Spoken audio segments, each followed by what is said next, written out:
Il est parfois dans la vie des choses qui ne sont pas perceptibles.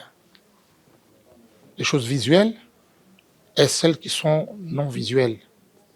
Des choses qui soient aussi parfois spirituelles. Bonjour à tous et surtout bienvenue ou bonsoir selon l'ère à laquelle vous nous suivez. Aujourd'hui, comme vous le savez, c'est votre émission. Nous allons parler de l'économie ou des finances, mais de manière assez spécifique parce qu'aujourd'hui, nous allons parler de l'économie de l'art. Et nous recevons à ce sujet un homme assez spécial que vous allez devoir découvrir. Il s'appelle Franck Dikisongele. Il est enseignant de l'art, promoteur culturel. Il est consultant d'art au sein de Flamboyant, à la Tembe. On en parlera. Il est curateur des expositions d'art plastique. Franck Dikisongele, bonjour. Bonjour, William Konda. Merci surtout d'avoir accepté notre invitation, et de nous accorder ce moment. Naturellement.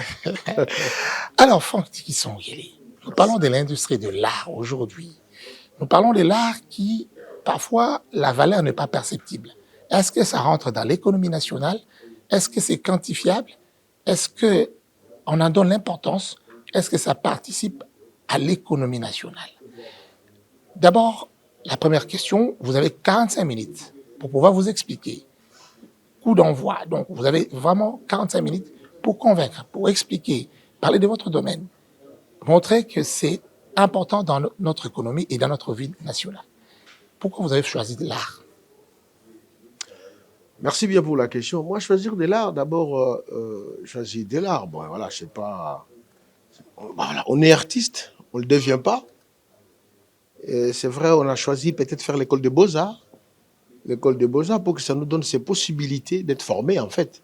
Nous donne les possibilités de s'exprimer, de comprendre ce qu'elles ont fait, pourquoi on le fait, comment le faire et comment le faire faire. En fait, qui nous donne les possibilités des compétences. Vous savez, on est artiste, on ne le devient pas, mais on apprend, c'est pour se former. On apprend, on s'informe pour se former. Je pense que l'école des beaux-arts que j'ai choisi de faire d'abord, c'est vrai, moi je suis licencié en peinture de l'Académie des beaux-arts, je suis licencié en sciences de l'art qui n'a rien à voir des manières de l'école des beaux-arts. Là, on développe un discours théorico-pratique sur l'art, dont j'ai choisi l'option communication artistique. Et je suis aujourd'hui doctorant à l'école des facultés des sciences de l'information du FASIC dans la communication sociale. C'est-à-dire, je parfais toujours mon cursus. Tout ça dans les soucis de comprendre l'art, de saisir l'art, de communiquer à travers l'art pour que mon art soit une action. Et si l'art devient une action, c'est alors, il rentre bien dans des questions fondamentales que vous me posez sur les termes économie de l'art, voilà, qui fait partie de l'industrie de l'art, l'industrie culturelle. Donc voilà, moi j'ai choisi l'art, me former dans l'art, parce que je pense que j'avais l'inné de l'art en moi et que l'école pourrait bien me donner cette possibilité de comprendre, de saisir l'art et de conduire faire l'action de l'art. Alors, M. Dikisongele, quand on regarde, par exemple, aujourd'hui, dans le monde occidental, on vous dit un tableau, parce qu'aujourd'hui, vous avez exposé des tableaux, on vous dit qu'on a vendu un tableau à 10 millions de dollars, 3 millions de dollars, 1 million de dollars. Mais jamais un Congolais n'a vendu un tableau aussi avec ces montants-là qu'on entend parfois ailleurs. Alors, comment on arrive aujourd'hui à avoir la valeur d'un tableau? Sur base de quoi on en donne une valeur? Est-ce que sur base spirituelle?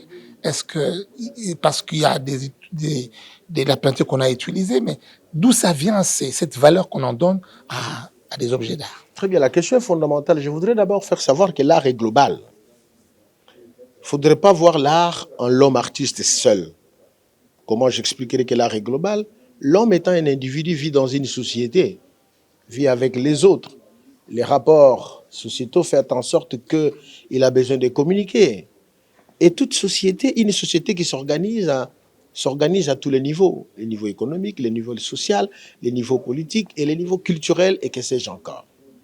Et tous ces niveaux-là, une société qui s'organise prend en compte tous ces éléments. Et dans tous ces niveaux-là, il y a des acteurs. Sinon, je vais déjà plus vite en besoin en disant celui qui est dans le domaine culturel ou celui qui a fait les beaux-arts. Qu'est-ce que la société, notre société a prévu pour ceux qui terminent à l'école des beaux-arts? Parce que ce sont des indépendants. voilà la politique comme l'art de gouverner et de prévoir, et de manière générale et en particulier dans chaque domaine. On y arrivera sur la non, politique. Non, je continue, je ne parle pas de la politique. Non, Ouais, non, je réponds, oui. je réponds. Parce que vous m'avez posé la question relative, à savoir comment est-ce qu'une œuvre se prend en valeur. Ouais. Évidemment, je disais que l'homme, artiste individu, vit dans une société. Je disais l'art est global, c'est-à-dire l'art n'est pas seulement artiste, c'est lui seul. L'art, c'est aussi moi qui crée, celui qui regarde, celui qui apprécie, celui qui est de chez moi, celui qui est des passages. Et l'artiste ne s'inspire que de sa société, de son environnement. Autrement dit, l'environnement, c'est encore plus large. Et pour une société qui s'organise, aujourd'hui, on parle de l'économie de l'art, on parle de l'industrie culturelle, on parle de l'industrie créative. Pour qu'on arrive à une économie d'abord créative, vous savez, les termes est très large en allant aux sciences, aux arts, à l'économie. On va éviter les termes scientifiques et on va aller dans les concrets parce que la population nous suit. Voilà. Je sais que vous êtes scientifique aussi, mais allons vraiment dans le concret. Comment on mesure la valeur d'un tableau? S'il faut expliquer à un citoyen lambda et qui vous écoute et qui vous suit maintenant là. Donc, je comprends bien. Je comprends très bien. Donc, vous êtes scientifique, j'ai dit, vous êtes enseignant. Mais est-ce qu'on peut pas descendre un peu plus bas? Si quelqu'un te dit, mais pourquoi tu as donné ça à tel prix? Je répondrai de manière aussi, ce serait toujours très haut. Ouais. Mais sachez que l'œuvre d'art n'a pas de prix. Je peux vous le donner gratuitement. Je prends l'œuvre d'art, hein, mais il y a beaucoup d'activités. L'art n'est pas que l'art peinture, l'art plastique. Voilà, il y a le théâtre, il y a le cinéma, et que sais-je encore. Toutes les activités d'art culturel. Je pense que la question que vous me posez, il est dans l'ordre de l'économie créative qui prend en compte l'industrie culturelle. Qu'est-ce qu'on appelle l'industrie culturelle? Je prends par exemple, comme vous voulez qu'on soit plus rapide et plus court, les festivals de Gungu. Dans les festivals de Gungu, ça fait partie en même temps de l'économie créative et de l'industrie culturelle parce qu'on s'en sert dans l'économie, dans l'industrie culturelle, on s'en sert des éléments symboliques dont on a. Chaque pays a ses éléments symboliques. Chez nous, je prends par exemple dans ce festival de Gungu, que j'ai donné l'exemple, nous avons les masques Pende. C'est un masque qui est connu à travers le monde entier avec ces divers masques ou ces diverses formes. Mais comment est-ce qu'on peut mettre en avant-garde l'élément masque Pende pour les produire en série, déjà qui se trouve par exemple dans le milieu rural, avec nos mamans, nos papas qui les fabriquent là-bas, et ils ne sont pas dans l'urbain, dans la ville chez nous. Mais quand les festivals se passent dans ces milieux-là, si on reproduit ces masques-là en petit autant, ça rentre dans ce qu'on appelle l'industrie culturelle, parce qu'on travaille avec les données d'ordre symbolique qu'on pourrait revendre. Je viens à Kinshasa. Aujourd'hui, quand vous entrez à Kinshasa, il faut comprendre que nous avons des éléments d'ordre symbolique tels que l'échangeur délimité. Pour savoir vous êtes à Kinshasa, il faut voir les kékwafoires, comme on dit les kékwafoires. Mais comment on n'a pas su produire les kékwafoires en miniature autant de fois pour vendre ça? Là, on s'est content de voir la grande sculpture rester là. Oui, en termes de droits d'auteur, il génère. Mais comment dans un lieu comme Fiki, une foire internationale de Kinshasa, quand il fonctionnait, on n'arrivait pas à vendre des petits marquettes de mini de ces modèles-là à un différent autant de fois. Mais différent, avec les activités culturelles dans le pays qui appellent le monde qui vient de part et d'autre, les activités culturelles en termes de biennales, en termes de festivals, en termes de rencontres culturelles, des colloques, qui fait en même temps les marchés de l'art. Les gens viennent, ils achètent. Si vous étiez à l'étranger, vous êtes à Paris, vous êtes obligé d'acheter, comment on appelle ça Tour Eiffel. Tour Eiffel à travers un trousseau de clés. Mais vous achetez à $2, mais vous ne savez pas la répercussion. On a produit ça à combien? C'est pour cela. Ce qu'on appelle l'économie créative, les termes maintenant deviennent plus larges, ne concernent pas que les biens culturels, productifs culturels, les œuvres d'art ou quoi, c'est aussi des côtés technologiques. Pourquoi nous ne pouvons pas créer des simples gadgets à travers nos formes de masques que l'on vendra autant de fois parce que ce sont des éléments d'ordre symbolique qui rentrent dans l'industrie culturelle que nous ne pouvons... Les masques peints d'aujourd'hui, les masques et tout ce que nous avons dans les billets de francs là, nous pouvons faire ça aussi des gadgets pour vendre des pins. Je donne des exemples comme ça, des livres, des parasols. Pourquoi aujourd'hui... Et qui doit le faire? Pardon? Qui doit le faire? Très bien. Mais c'est une organisation. Donc, nous rentrons maintenant dans l'industrie créative. Il faudrait que les pays, parce que le ministère de l'économie ne doit pas voir que les choses en termes de mines. Il faut voir, c'est l'État. Vous m'aviez pas interdit, mais vous m'avez dit on reviendra pour qu'on n'est pas dans la politique. Évidemment, la politique, c'est prévoir s'organiser. Donc, il y a une politique dans chaque secteur. Dans la politique de l'économie, on devait penser à ça parce que dans la politique culturelle, on y pensera aussi à cela, bien entendu. Alors, si je comprends bien dans le concret, pour vous, vous estimez que le ministère de l'économie devait prendre, par exemple, des trucs symboliques pour la RDC, la Tour Eiffel, et disons, je parlais Je voudrais dire par là, il faudrait je parlais diversifier. Non, je parlais ici l'échangeur, Ecoquafoire, Masque Pendé, et en produire autant et vendre, qui va faire entrer de l'argent pour l'État. Est-ce que c'est des partenaires privés ou c'est l'État qui doit le faire? Très bien. Dire de manière si simpliste comme ça, je n'y crois pas. C'est toute une organisation. Même s'il y a un privé qui le faisait, mais il faudrait que ceux-là qui sont responsables, les ministères bien entendu, à organiser, à mettre les gens. Et il faut qu'il y ait suivi. Pourquoi, revenons à notre milieu, qui est le milieu de l'art, il n'y a pas suivi de cela. L'on pense que l'on se contentera de présenter une exposition comme ça suffit, ou bien percevoir les droits d'auteur, ça suffit. Non. Vous comprenez? Donc, un artiste qui expose, aujourd'hui, pourquoi même les nôtres, ceux qui dirigent, parlons en termes de ceux qui dirigent, n'ont pas pensé à créer des galeries d'art? Et ce sont les privés qui les créent. C'est aussi bien. Mais déjà, les nationales, on devait avoir une galerie nationale. Parce que les points de revenu, si ce n'est pas compréhensible, je vais du côté de nos amis artistes, musiciens. Aujourd'hui, nous n'avons pas de salles de spectacle pouvant accueillir nos musiciens, des grands spectacles. Il fallait la faire bientôt au Stade de Marty, mais ce n'est pas prévu pour ça. Mais ils avaient toujours tendance d'aller jouer à Serena. Comment on appelle ça, Bercy, et que sais-je encore. Mais c'est cet espace-là. Là, ce n'est pas des privés, c'est l'État français qui a construit. Mais quand vous venez jouer, d'abord les producteurs payent. Et dans chaque billet, il y a toujours une perception en termes de ce qui va revenir à l'artiste, en termes de ce qui va aller dans les fonds de promotion culturelle. Mais les fonds de promotion culturelle de ces pays-là, c'est l'État. Aujourd'hui aussi, chez nous, au Congo, il y a des fonds de promotion culturelle. Il y a la perception dans tous ces banques, dans tous ces magasins, dans tous ces lieux publics et des bars, des bistrots, où l'on perçoit toujours les fonds de promotion culturelle. Mais pourquoi on n'en fait pas réellement les fonds de promotion culturelle? Parce que c'est les fonds qui permettraient à promouvoir la culture, la création, l'inventivité et créer les marchés de l'art par rapport à chez nous, qui feraient en sorte que quand les gens viennent, ils s'approprient, ils prennent les hôtels, ils payent les transports, ils achètent les biens productifs culturels chez vous et ça rentre dans l'économie de l'État. Donc je pense que l'État doit pouvoir bien organiser encore ces secteurs davantage, pas seulement les secteurs culturels, mais les secteurs économiques, pour pouvoir diversifier l'économie ou l'assiette économique. Donc l'art que nous faisons, ou la culture en général, peut faire rentrer beaucoup d'argent dans l'assiette économique de notre pays. Et donc pour vous, c'est d'abord l'État qui doit jouer un rôle. Absolument. Absolument, il doit jouer un rôle catalyseur, comme ça on dit. Hein. Vous savez, je ne vais pas me plaindre, mais je parle en même temps répondant à votre question, si bien la question fondamentale, comment je donne le prix d'une œuvre, je ne l'ai pas encore donné. Quel est le statut que j'ai? Je dois contribuer sur quelle assiette? Est-ce que l'on s'est posé une question? Un artiste qui travaille, il contribue dans quoi? Mais il y a la Caisse nationale de sécurité sociale pour ceux qui travaillent dans les entreprises. Mais où est la Caisse de sécurité sociale pour un artiste? C'est l'État qui doit penser pour des indépendants comme ça, quelle structure il faut mettre, parce que nous vendons des œuvres, ça je dois les reconnaître, nous mettons des expositions ici ou ailleurs, mais comment nous contribuons pour notre sécurité sociale demain? C'est pas mon enfant qui est artiste, c'est moi. Ok, mais apparemment aujourd'hui, vous-même, vous ne vendez pas votre domaine, vous ne vendez pas l'art aujourd'hui auprès des Congolais. Non, ne dites pas ça. Si c'est que nous avons, je l'ai dit avec beaucoup de modestie, si ce que nous faisons, nous le faisons, c'est par notre effort, c'est pas par l'effort de ceux qui nous dirigent. Désolé. Désolé, même les cadres que nous avons aujourd'hui, c'était ces centres culturels, le monde flamboyant, où se tient les artistes pour la promotion des jeunes artistes congolais, les peintres, les sculpteurs et que sais-je encore, dans le domaine des arts plastiques. Ce n'est même pas une idée partant excusez-moi, de nos autorités.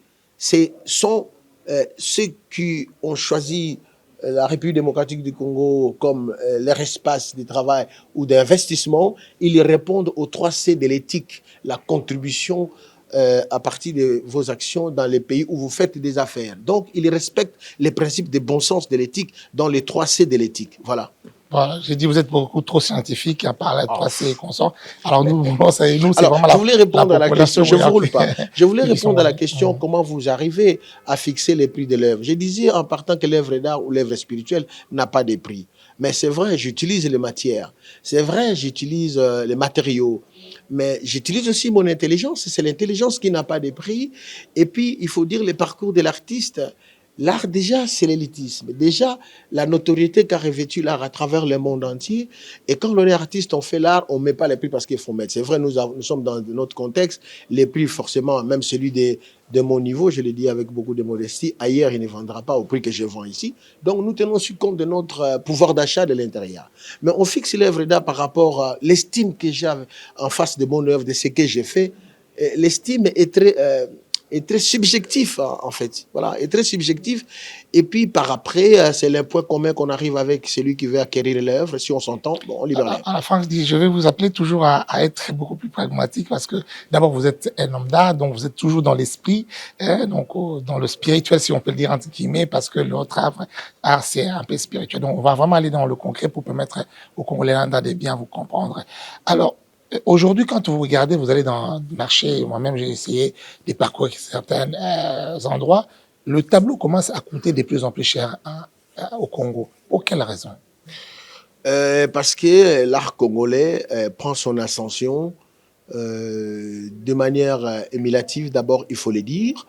Et puis, dans cette manière émulative, c'est-à-dire qui prend l'ascension, qui monte, qui commence, il y a beaucoup plus de besoins, de demandes, pas forcément ici, mais l'art congolais, de par son effort, de par l'effort de ses acteurs, est rentré dans ce qu'on appelle les marchés, commence à rentrer dans les marchés de l'art à l'étranger, à Paris, à Londres, aux États-Unis, et même en Afrique du Sud. C'est-à-dire, ça rentre déjà dans les, ce qu'on appelle les ventes des enchères, dans des galeries, je ne citerai pas les noms des artistes ici, mais qui sont déjà dans des galeries au standing, vous comprenez? Alors, le souci de tout artiste, c'est de pouvoir garder sa cote. Quand on atteint une cote à partir d'une galerie, des fois, la cote est donnée ou bien fixée en fonction de la galerie. Le milieu, vous êtes rentré, cette galerie-là vend à partir de telle. Et bien, dès que vous entrez là-bas, vous gardez cette cote. Bon, en retournant chez nous, c'est vrai, on ne vend pas forcément toujours à ces prix-là, mais à peu près toujours, parce que ce sont les mêmes personnes ou qui achètent pas les mêmes personnes, je voudrais dire, les collectionneurs, les mécènes d'art, les galeristes qui font le monde pour aller chercher l'art, parce que l'art, c'est une affaire, l'art, c'est un produit, bien qu'il soit un produit culturel, mais il a donc ça veut dire que vous ne regardez pas nos amis de la Tchangou ou de Mwamba, vous ne regardez pas ceux qui sont en province pour qu'eux aussi commencent à avoir le goût et pouvoir acheter vos tableaux. Non, je fais comprendre à cette question, je l'ai toujours dit, même avec... Parce que vous vendez à Paris, vous vendez à Londres, et vous oubliez le Congolais qui a besoin de tableaux. On n'oublie pas. Par le fait que celui qui réalise ses œuvres et qui vend à Londres, c'est un Congolais, on parle de la République démocratique du Congo, sans pour autant savoir, voilà quel titre on est ambassadeur de notre propre culture. Parce que ce sont des éléments d'ordre culturel et symbolique que nous partons avec dans nos créations, voilà. Là, je parle de donner du goût à la population. Je réponds à la question. Question de m'écouter. La consommation de l'œuvre d'art n'est pas forcément l'acquisition. Vous pouvez consommer l'œuvre d'art en termes de contenu, en termes de sa beauté, en termes de ce qui vous donne comme communication qu'il y a là-dedans, parce qu'il y a une communication dans l'œuvre d'art. Il y a un partage spirituel, il y a un rapport intersubjectif, il y a un partage aussi intercommunicationnelle ou plus large communication publique. Donc, vous ne pouvez pas dire je consomme l'œuvre d'art par le simple fait de l'acheter. Non, ça c'est faux. Ça c'est faux. Il y a certaines chansons que vous avez écoutées, vous n'avez même pas les CD chez vous à la maison. Voilà. Vous avez vu Tour Eiffel, vous ne l'avez pas acheté, ramené chez vous à la maison. Ça fait quand même un bien-être intérieur qui fait développer et qui fait accroître votre goût intérieur. Donc, je comprends les goûts, ça se forme. Le goût, ça se fructifie. Et ça ne se fructifie pas forcément en y achetant. C'est en s'informant et en consommant même à distance. Voilà la réponse que je pourrais dire. Si aujourd'hui nous avons des centres culturels comme les Mouinder de mon jeune frère de Malafi, Anjili, mais ils drainent aussi tous ces mondes-là qu'ils viennent voir comment est-ce qu'on fait des slams, comment est-ce qu'on fait des rencontres littéraires. Voilà, donc on crée les goûts en nez. C'est un partage spirituel. Les partages spirituels, on peut les faire pas forcément avec l'argent. Alors, depuis, j'ai étudié à l'école primaire, à l'école secondaire, à l'université, on ne vous a jamais vu approcher la jeunesse. Pas la jeunesse créative, mais la jeunesse pour pouvoir aimer, par exemple, admirer vos œuvres d'art. Vous n'êtes pas jamais parti dans les institutions. Si. Autant de fois, moi, aujourd'hui, j'ai le bonheur de rencontrer... Peut-être aux Beaux-Arts, oui. Là, non, pas forcément. Moi, je prends mon exemple, mais je pense que ça s'est fait. Et ça s'est fait aujourd'hui quand il y a des expositions. Nous envoyons aussi des invitations dans les écoles et surtout... Mais aller sur place, par exemple. Mais oui, évidemment, nous allions aussi sur place. Nous avons fait ce genre d'ateliers. Ces genres d'ateliers dans les écoles, d'ailleurs, pour votre information, nous sommes en train de créer un centre dans le périphérique de Kinshasa, à Mitendi. C'est dans cet objectif pour aller dans ces écoles-là. Parce que forcément, dans ces écoles-là, il y a des enfants qui ont les dons de l'art. Mais ils ne savent pas comment ça se fait, où se trouve l'école des beaux-arts. Ils doivent venir seulement au centre, à Mitendi, à Kimbanseke, à Maluku là-bas, et à Ndjili, pourquoi pas. Donc, nous donnons des formations, des ateliers pour les enfants, et ça donne à eux le déclic. Vous savez, moi, j'ai eu le bonheur, même ici, rencontrer les jeunes, certes, aujourd'hui, ils sont travailleurs, mais ils étaient au lycée Kabambar, j'ai donné au lycée Sacré-Cœur, même aussi Sainte-Anne, même à l'école de Lingwala. Ah, moi, je vous ai vu dans l'exposition quand on venait voir. Il était jeune. Moi, aujourd'hui, il travaille. Donc, nous avons le devoir de le faire parce que ce sont les futurs cadres de demain. Je comprends. Si aujourd'hui, l'on souffre, c'est parce que nous avons... voilà, c'est un procès que je vais lancer. C'est parce que nous avons, en général, ceux qui dirigent, qui sont les autorités, des cadres qui ne comprennent pas l'importance des biens culturels. On pense que les culturels, ce sont les compléments de la vie, ce sont des palliatifs, ce sont pour ajouter là, il faut faire des plaisirs, la musique. Non, les culturels, c'est l'être. Les culturels, dans ces produits, ça fait aussi une affaire. C'est les produits qui peuvent faire beaucoup de revenus sur l'assiette économique de notre pays. Alors, quels sont les rapports que vous avez avec l'État par rapport à votre travail? Est-ce que tout marche bien? Est-ce qu'il y a des difficultés? Est-ce que l'État vous accompagne?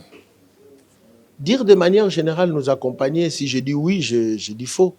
Dans la mesure du possible que nous n'avons même pas une loi portant la politique culturelle dans notre pays, 62 ans, vous le savez. Mais nous, notre effort en tant qu'opérateur culturel ou entrepreneur culturel, nous ne pouvons pas continuer à travailler, à faire comme ça, sans pour autant travailler avec l'État. Raison pour laquelle, de temps à autre, on essaie toujours d'être à côté de notre ministère pour faire savoir tout ce que nous avons comme les problèmes, parce que c'est lui notre interlocuteur, notre voix auprès du gouvernement ou au sein du gouvernement. Et je pense que nous avons essayé de travailler, nous nous réunissons comme des opérateurs culturels pour mener notre voix, notre combat ensemble, que nous ayons une loi portant sur la politique culturelle. Et là, nous avons essayé de travailler avec les ministres. Donc, nous avons compris que nous prenons aussi nos responsabilités. On ne peut pas nous dire on ne fait rien. Si on ne faisait rien, le peu que vous avez vu dans la ville de Kinshasa ne serait pas sans notre rapport. Voilà. Et alors, quand on parle là, on sait que c'est vaste. Hein, absolument. Là, c'est global, je l'avais dit. Oui, effectivement. Bah alors, de manière concrète, est-ce que vous pouvez nous expliquer dans l'art, qu'est-ce qu'il y a? Il y a les tableaux, il y a quoi et quoi et quoi? L'art étant vaste, l'art comme expression profonde de l'homme, nous avons différentes disciplines d'art. Nous avons le cinéma, nous avons le théâtre. Nous avons donc le cinéma fait partie de l'art. Bien sûr. Il y a l'art culinaire, il y a aussi les arts plastiques, il y a l'art musical. Aujourd'hui, on parle aussi de l'art cinétique. J'ai dit l'art culinaire tout à l'heure. Et aujourd'hui, aussi, on parle aussi de l'art audiovisuel. L'art culinaire, c'est-à-dire que tout ce que nous avons comme nourriture... voilà.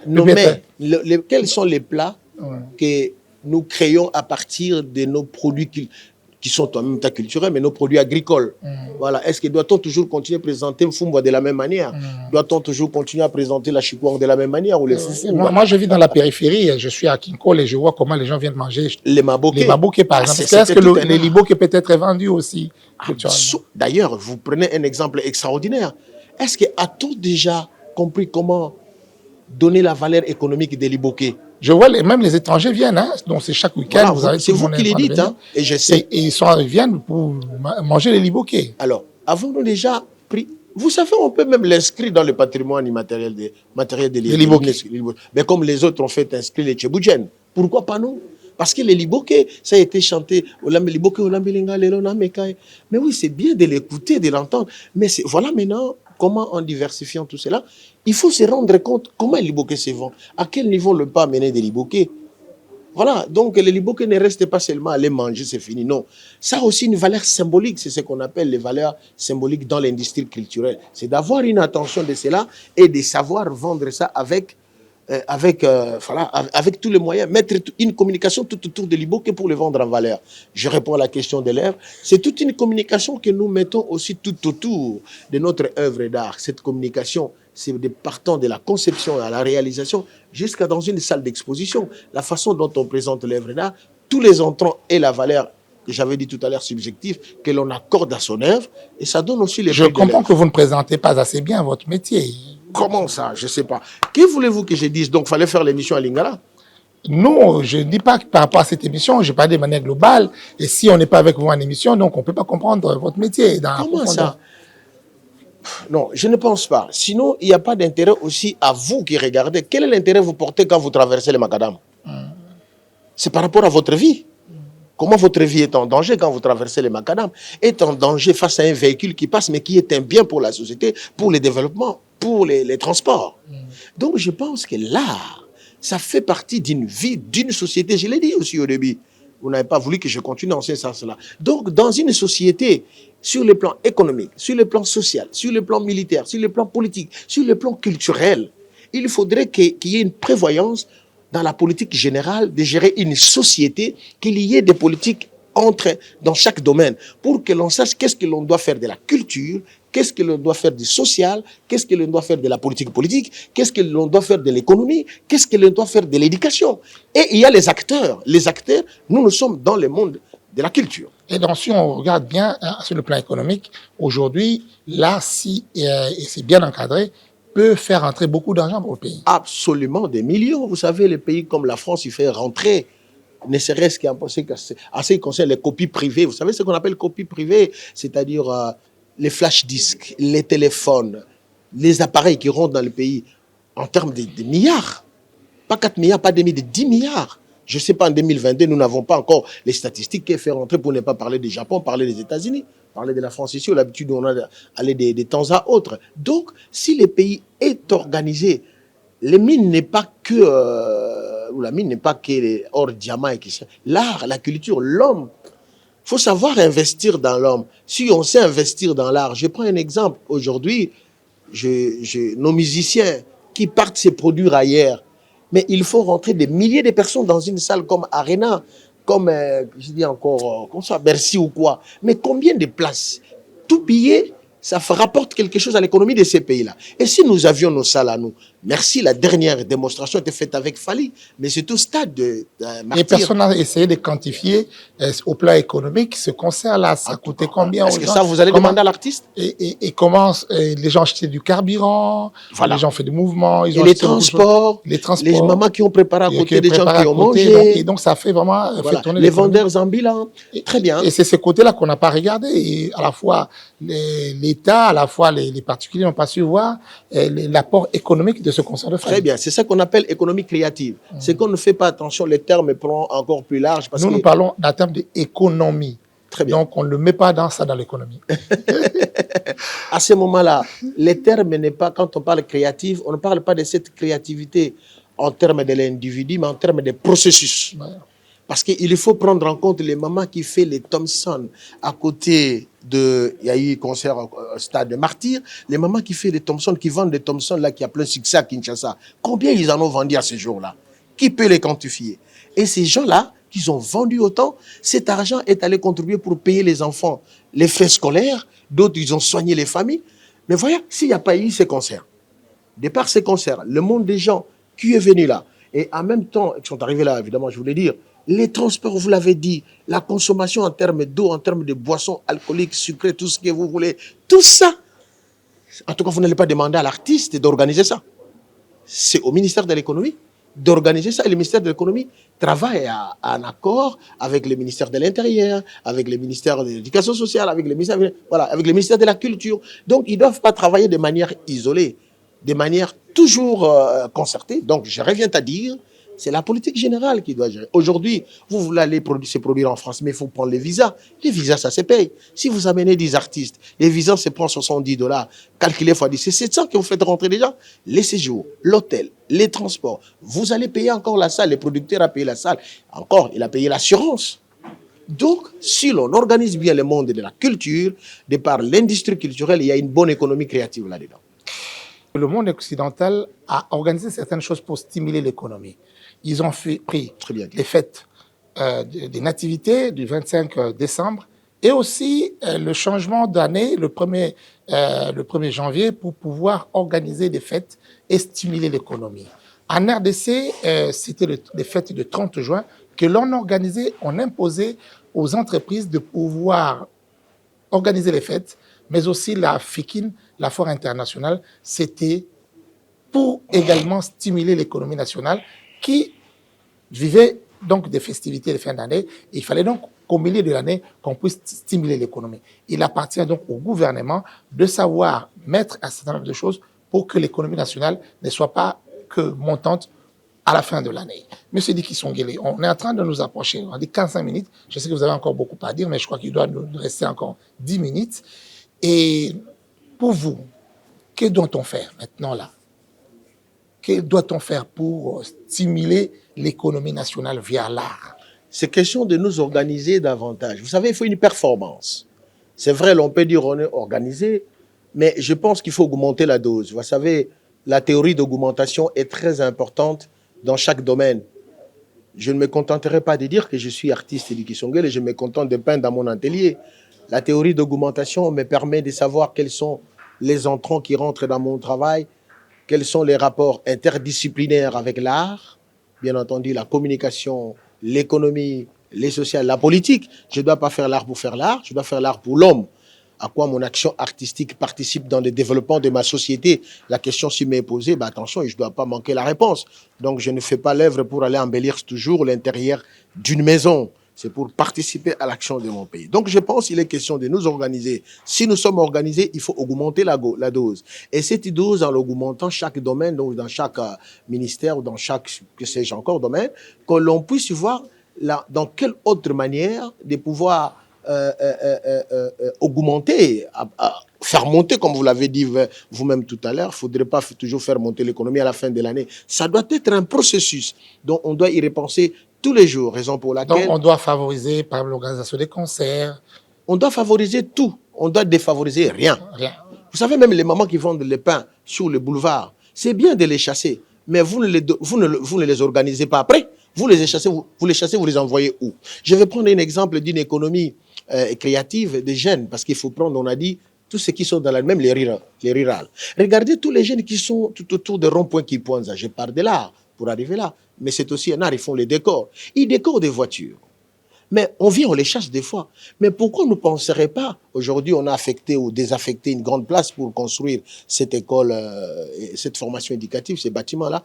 Mais on aurait pu aussi mettre un grand espace. On demande à tous ces jeunes d'entrer à l'intérieur. Chaque voiture qui vient a besoin des produits pour là-dedans. Et chacun des paye, ne serait-ce que 500 francs par jour. C'est comme ceux qui sont en Gili. Ceux qui sont en Gili, très bien. Gili, et donc ils peuvent vous fabriquer un véhicule. Pourquoi on n'organise pas? Il n'y a pas d'atelier, il n'y a rien, et donc rien n'est organisé. C'est bien de chasser, mais le problème, ce n'est pas de chasser. Vous devez aller vers eux, vous devez réfléchir sur eux pour eux, vous ne devez pas faire ça sans eux, pour qu'on aille plus loin. On n'a pas besoin de voir les marchés quitter leur étalage, là où il est faut, venir sur la grande route qui crée des dégâts, des vies humaines, en perte à vie humaine, des risques. Ce n'est pas normal de quitter l'aéroport jusqu'au centre-ville. Vous n'avez que des marchés du début jusqu'à la fin. Tout ça, c'est parce que rien n'est prévu à organiser. Même l'économie, qui est très importante, qui rentre dans le cadre de l'économie créative, qui aujourd'hui, si on l'organise, qui permet à chaque pays de se développer. Alors, vous avez, je pourrais dire, eu la grâce. Bon, vous avez eu l'opportunité, si on le dira, ça dépend du quand on se trouve, d'avoir un endroit où vous exposez. Une banque a accepté de vous ouvrir ses portes, ses bureaux, où les gens travaillent en bureau, mais vous exposez. Ça me rassure. Ça me rassure d'avoir ce que j'appelle les oreilles attentives ou les regards attentifs. Ben, je pense que j'ai répondu tout à l'heure à cette question, mais sous une autre forme d'éthique. Vous savez, ils répondent aux 3 C de l'éthique. Il y a la conformité de la loi dans les pays où vous faites les affaires, les conséquences qu'il faut prendre, les conséquences des risques dans le monde des affaires, et aussi le savoir participer dans l'économie ou dans la vie sociale et culturelle de là où vous faites les affaires. Donc ça me rassure, au moins il y a les oreilles attentives et les regards attentifs dans notre métier de l'art. Comme je l'ai dit tout à l'heure, oui, j'ai la grâce, cette opportunité, mais ce n'est pas pour moi Dicky Songuele. C'est-à-dire, c'est comme si on m'a confié une tâche de ramener les jeunes pour faire la promotion de tous ces jeunes qui exposent ici et qui ne payent rien. Voilà, à la vente de l'œuvre, vous prenez tout votre argent, mais il seul qu'on nous demande que vous ouvrez un compte. Donc, l'artiste doit avoir un compte. L'artiste signe un contrat, pas d'exclusivité mais des représentations et des diffusions, c'est-à-dire, pour un terme de droit d'auteur, ça permet, vous acceptez que votre œuvre soit présentée dans une galerie, vous acceptez que votre œuvre soit diffusée dans les catalogues, dans les sites, et les contacts sont les vôtres, les numéros, l'email, c'est vous. Si vous prenez contact ailleurs, dès que vous regardez dans les sites des mondes des flamboyants, ça donne l'ouverture aux artistes. Aujourd'hui, nous avons des jeunes artistes qui sont allés à Abidjan, d'autres qui sont au Cameroun, d'autres qui sont en France, qui sont Pour partis. exposer. Ah oui, à partir de ces centres et de ces sites qu'on a mis en place, cette ouverture, je pense, c'est quelque Et chose vous avez de bien. aussi des dames à l'intérieur? Ah oui, bien sûr, nous avons des dames. Nous avons eu des dames. Dire que vous avez... Non, il y a eu aussi des dames. Et qui ont exposé ici, qui sont passées. Nous avons aussi organisé les journées de la femme ici avec des artistes et femmes. Il y a aussi des artistes et femmes qui exposent ici. Donc, le quota est bien respecté, ou bien les regards sur les genres. Mais c'est pour la jeunesse, parce qu'il est question de la promotion, il est question des structures d'accueil. Quand tu termines aux Beaux-Arts, nous avons aussi une galerie là-bas. Mais les galeries dans le musée milieu national. professionnel, le musée national. Donc, ça permet Ça en vous fait... sert à quelque chose? Oui, ça nous sert à quelque chose. Les musées, ça nous sert à quelque chose. Et ça ne sert pas seulement aux artistes, mais à tout le monde. Parce que c'est notre lieu de savoir, c'est notre lieu de mémoire. C'est ce qu'on appelle notre lieu de patrimoine. Voilà, matériel et immatériel en même temps.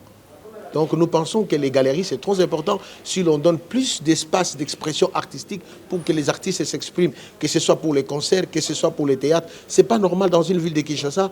Nous n'avons même pas une salle de spectacle pour les théâtres. Ceux qui terminent à l'INA, ils prestent où si nous n'avions pas les centres Wallonie-Bruxelles, les centres culturels français? Mais que faisons-nous de notre propre culture? Est-ce qu'on peut dire que l'industrie de la distraction fait partie de l'art? Je veux savoir par là, vous voulez parler de one-man show, vous voulez parler de la comédie, ou bien la distraction en termes de perte de mémoire, perte de vitesse? Non, ça ne fait pas partie de l'industrie. Si ça fait partie, ça fait partie de l'industrie, ça fait partie de l'industrie qui détruit la société. Si je peux reprendre votre compréhension des choses. Or, que tout un chacun de nous, même vous les journalistes, les chroniqueurs, que sais-je encore, vous vous organisez en industrie pour permettre que les pays soient vus dans tous ces angles, dans toutes ces valeurs, pour que le Congo aille plus loin. Nous parlons des Congo, ou toute société qui se respecte. Je parle de divertissement, par exemple. Dans le divertissement, est-ce que ça peut partir de l'art? Non, je ne voudrais pas que je puisse dire les divertissements soit la préoccupation de tout un chacun de nous en termes d'efforts productifs. Mais nous ne pouvons pas rendre la vie caduque. Je pense que le divertissement est à sa place dans la vie d'un être humain, mais ce n'est pas l'essentiel. L'on ne doit pas favoriser les divertissements au détriment de l'essentiel de la vie ou de tout un être. Alors, si on vous demandait de parler aux autorités, qu'est-ce que vous leur diriez? C'est ce que j'ai dit, qu'ils considèrent ça, qu'ils capitalisent, qu'ils tirent ce qui est de bon dans ce que j'ai dit. Certes, je n'ai pas dit tout ce qui est bon, mais s'ils nous ont suivis avec attention, avec cette volonté de donner le meilleur d'eux-mêmes puisqu'ils dirigent, je leur demanderai un peu de mots qu'ils aient la responsabilité de leur conscience. Voilà. On a la conscience de leur responsabilité. Alors, si on vous demandait de parler à la population par rapport à l'art, qu'est-ce que vous leur diriez? Je pense que la population donner un effort de regarder avec attention tout ce qui se passe tout autour de nous. La vie ne se limite pas en mangeant, en dansant et en dormant, comme on dit. Mangeons, dormons, demain nous allons mourir. Oui, certes, nous allons mourir, mais que peut-on faire de plus essentiel à telle enseigne que quand on passe, on laisse les traces pour que l'on parle de nous à travers ces traces qu'on aura laissées. Donc je pense que la population portait l'attention sur tout ce que l'on fait. L'art fait partie. J'avais dit dans l'une de mes pensées, si nous voulons considérer ceux qui nous ont précédés, regardez ce qu'ils ont fait comme l'œuvre de l'esprit. L'art en est une. Franck Kisongele, un plaisir pour nous de vous accueillir dans cette émission. J'espère que ça ne sera pas la toute dernière fois. Je crois qu'on aura le temps de vous avoir encore peut-être très prochainement. En tout cas, nous vous disons merci. C'est moi qui vous dis un grand merci de m'avoir l'opportunité d'être entendu par des millions de Congolais ou des téléspectateurs qui vont suivre ça ici ou au-delà de nos frontières. Au moins, ils savent qu'est-ce que nous pensons de notre culture, quelle position nous avons pour accompagner notre pays dans le développement durable. Un plaisir pour nous tous d'être toujours avec vous. Économie dans sa diversité. Économie, ce qu'on appelle économie, qu'on ne voit vraiment pas et qui fait partie, il y a des choses qui font partie de l'économie nationale. On se retrouve prochainement dans le prochain numéro.